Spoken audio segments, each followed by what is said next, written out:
Count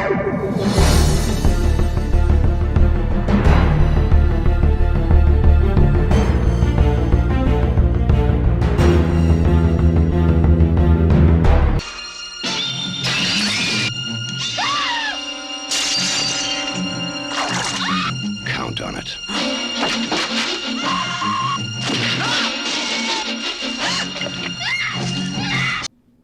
One quick side note. This is actually a pretty fucking cool mask.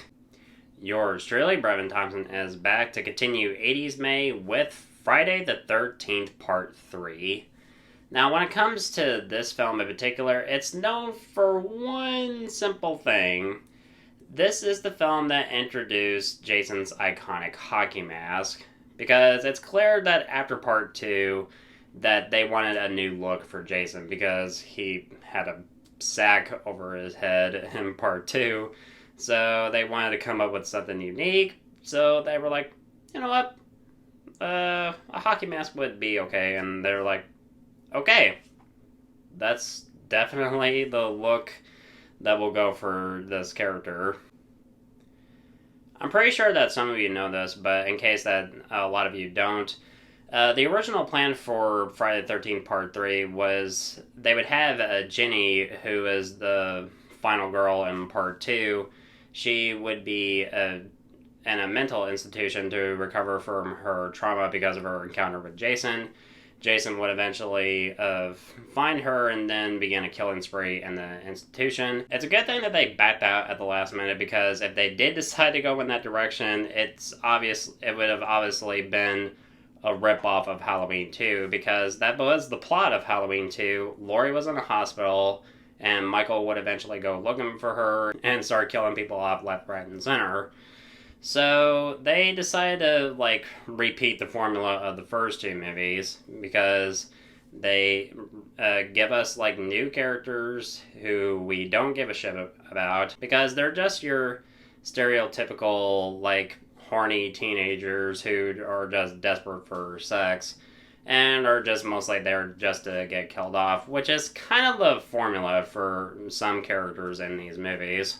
If there's one thing in this film that I like more than anything that's going on in the film itself, it is the score, because compared to most scores that we normally have heard from the Friday the 13th films, I think this is the one that definitely stands out, and it's definitely a fan favorite for obvious reasons. It has that disco vibe to it, because it definitely has that 80s feel, and that's kind of what I like about that score. In terms of kills, much like the first two, they're pretty brutal, and I would say the one that is probably my favorite kill in the film is Andy's kill.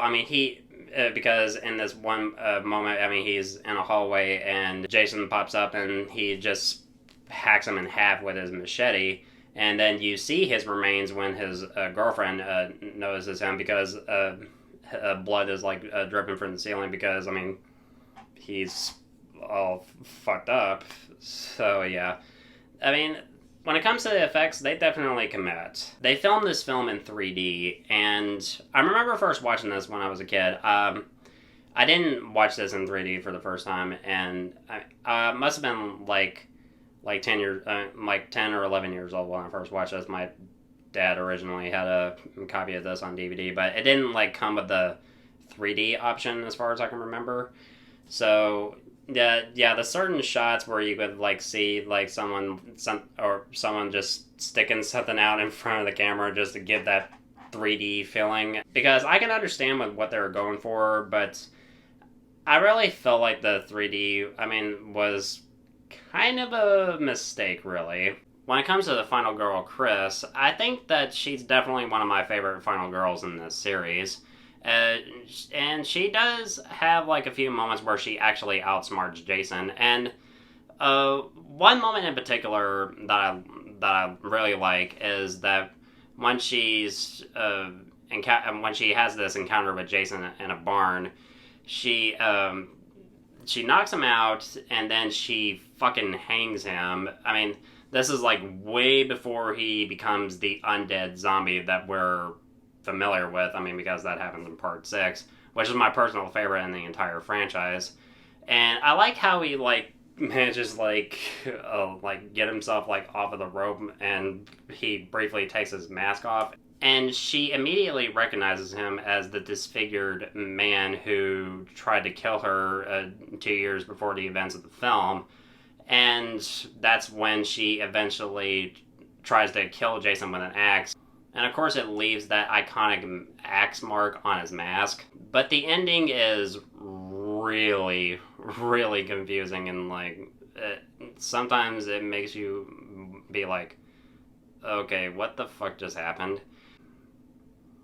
So we see Chris in a canoe, and then she sees Jason, and she freaks the fuck out, and then Jason disappears, and right the fuck out of nowhere, we see Mrs. Voorhees' corpse coming out of the water and dragging Chris down into the water. I mean, that was a complete rip-off at the ending of the first Friday the 13th.